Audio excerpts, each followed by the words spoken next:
I stopped meditating, and how do I get back into it again?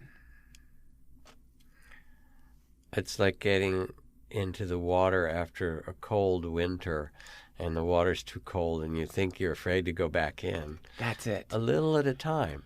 First of all, instead of setting some ambitious goal, you say, for the next few days, I'm going to sit for 3 minutes.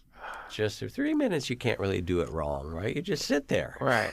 And then you tolerate what's there. And if anything, you feel your breath and you say, I could enjoy this. 3 minutes, you might even think, I want to do this a little, or don't. Just stop. 3 minutes. I'm only going to do 3 minutes. You set your little egg timer or whatever, your phone, whatever it is.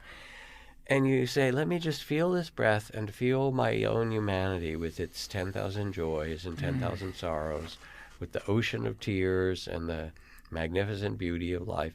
And I'm just going to take my seat in it and come back to be present for 3 minutes. That's all. And try that a few days and then see what happens.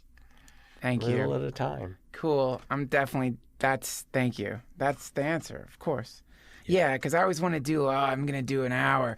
Today, I'll do an hour. We turn into a kind of grim duty. Okay, I'm going to go to the gym. Yes. And work out, and I'll go to therapy, and I'll get on a diet, and yes. I'm going to meditate myself to be a better person. You just said that's my inner dialogue all the time, and it never happens. And the author, Florida Scott Maxwell, she writes, no matter how old a mother is, she looks to her middle-aged children for signs of improvement.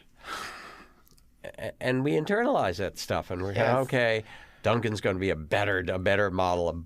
Yes. Now he's going to be a Buddhist Duncan, really. With a six-pack. Yes, exactly. Spare your friends and family. You don't need to become a Buddhist. Thank you.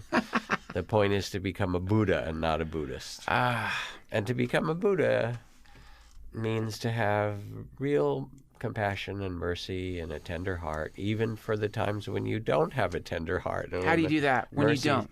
I'm sorry to just pause. Just the same deal. 3 minutes or putting your toes in the cold water. You realize, oh God, I'm just overwhelmed. I'm angry. I can't forgive. I'm never going to forgive. I hate that person, whatever. And I hate myself for not forgiving. And then you just sit there. You take your 3 minutes. Instead of doing mindfulness, maybe you do 3 minutes of compassion. And you say, all right, let me hold all this whole mess, like other people who are in the same mess, with compassion. And you breathe and you realize, whatever it is, even your mom who died, you mentioned something that's really powerful for you and profound in our life when our parent dies. My mom just died some weeks ago, and she was 91 and ready, and surrounded by a lot of love. And still it was tender and poignant, and I miss her and all those things. And you take your seat and you say, let me just hold everything that's here with compassion. This is how it is to be human.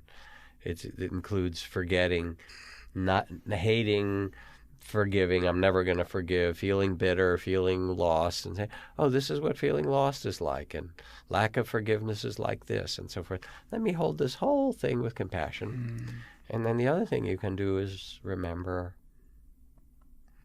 that just at that moment when you're sitting for your 3 minutes feeling that, remember that there's 27 million other people in America whose mothers have died this last year or two.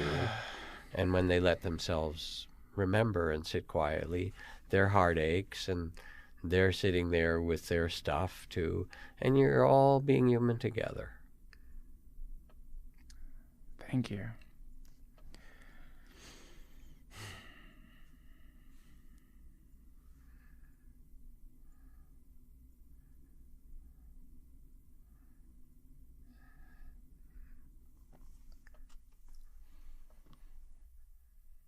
I knew it. I knew you'd make me cry, Jack Kornfield. There we go. I charge extra for that.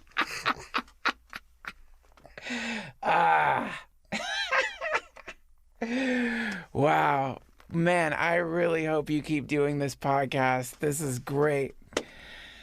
Well, I might need your help, Duncan. We might need to do some more together. Whatever you need. Just let me know. Great. Thank you. Thank you.